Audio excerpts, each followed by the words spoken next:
حضرت معاذ بن جبل رضی اللہ عنہ سے روایت ہے کہ نبی کریم صلی اللہ علیہ وسلم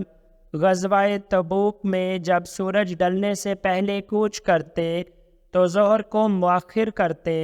یہاں تک کہ اسے عصر کے ساتھ جمع کرتے اور دونوں کو ایک ساتھ پڑھتے،